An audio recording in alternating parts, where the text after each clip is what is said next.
Bien, vayamos por el problema 17.21, que nos dice lo siguiente. Dice, en una fundición hay un horno eléctrico que tiene una capacidad para fundir totalmente 540 kilogramos de cobre. Entonces, esa va a ser la masa que vamos a estar utilizando, 540 kilogramos de cobre. Si la temperatura inicial del cobre era de 20 grados centígrados, aquí está, temperatura inicial 20 grados, ¿cuánto calor en total se necesita para fundir el cobre? Ok, el problema lo tenemos que dividir en dos partes. ¿Por qué? Porque yo tengo cobre a 20 grados centígrados. Lo que tengo que hacer primero es que el cobre lo debo de calentar para alcanzar el punto de fusión, que son los 1080. O sea, únicamente lo voy a calentar. Cuando llegue a los 1080 va a empezar a fundirse, pero apenas va a empezar. Una vez que llego a 1080, después de eso tengo que fundir el cobre, es decir, tengo cobre muy caliente que se empieza a fundir, debo de seguir suministrando calor para que todo el cobre que está a punto de fundirse pues se funda completamente y se convierta en un líquido. Bueno, vamos a ver cómo es esto. Para calentar el cobre hasta 1080 tengo que suministrar calor. Ahora, aparte de estos datos, los 540 a los 20 grados centígrados donde empieza, tuve que haber investigado cuál era el punto de fusión del cobre, que como ya lo dije, son 1080. Hay una tabla, la tabla de los calores latentes, trae también los puntos de fusión y de vaporización de ciertas sustancias que se utilizan en el libro. Entonces, son 1080 grados centígrados. Tengo dos ecuaciones que me pueden cuantificar la cantidad de calor que debo de suministrar a la materia. Una, para condiciones normales, donde no hay cambio de fase, aquí no hay cambio de fase, y otra donde sí hay cambio de fase, la que está aquí abajo. ¿Sale? En el primer proceso, ¿habrá cambio de fase? No, solamente estoy calentando el cobre hasta su punto de fusión, pero sigue siendo cobre en estado sólido. Entonces ocupo este, porque no hay cambio de fase. Y ocupo la cantidad de calor, es el calor específico por la masa por delta T. ¿De cuánto es el calor específico? La tabla me dice que es de 390, la masa es de 540, como ya lo vi, y delta T. ¿Quién es delta T? Bueno, la temperatura final menos, o la temperatura más alta menos la temperatura más baja.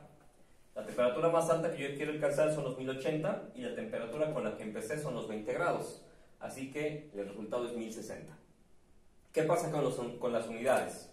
Bueno, tengo aquí kilogramos, se van a ir con los kilogramos que dividen. Y esta delta T que trabaja en grados centígrados se van a cancelar con estos grados centígrados que hay aquí. Va a quedar todo en joules porque lo que quiero es calor y el calor es una forma de energía y la energía se mide en joules. Entonces, hasta aquí todo va bien. Hago las cuentas entonces. 390, 540 y 1060, lo multiplico y me da 223.236.000 joules. Esa es una cantidad de calor Q1. Sí, porque es un primer paso. En un segundo paso voy a obtener otra cantidad de calor y las voy a tener que sumar. Vamos al segundo paso. Lo que tengo ahora es cobre a 1080 grados centígrados. Cobre muy caliente, que apenas va a empezar a fundirse. Y lo que quiero hacer es seguir suministrando calor para que no se quede ahí caliente y obviamente después se empiece a enfriar. Si tú dejas de suministrar calor, este cuerpo está muy caliente y empieza a liberar calor a sus alrededores que están más fríos. Bueno, entonces yo quiero seguir suministrando calor para que este cobre que está muy caliente pero que sigue estando en estado sólido cambie de fase.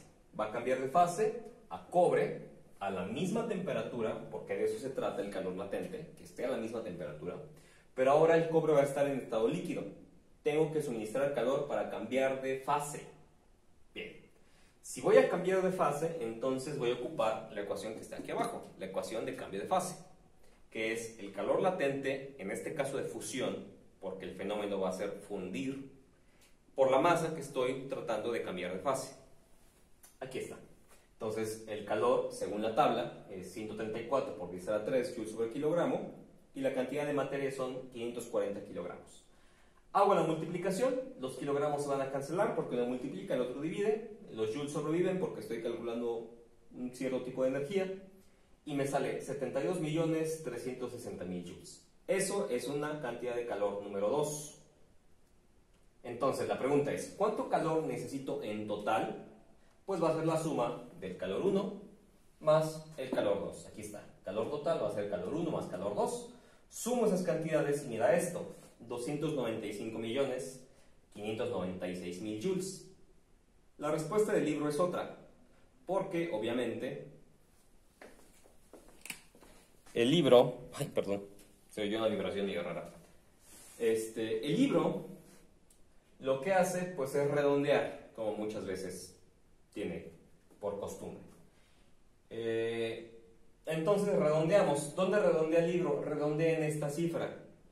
Después de esta cifra sigue un 5 y un 9. Desde el 5 ya toma como que puede subir a 6. Entonces, en vez de dejarlo como 5, este de acá, pues lo aproxima a 6. Y lo que hace con el punto decimal es recogerlo o trasladarlo, 8 lugares. 3 de acá van 6, 7 y 8. Entonces deja el punto acá, 2.96. Si recorrió 8 lugares, entonces la potencia es 10 a la 8 joules. Y pues coincide en el redondeo con la respuesta del libro.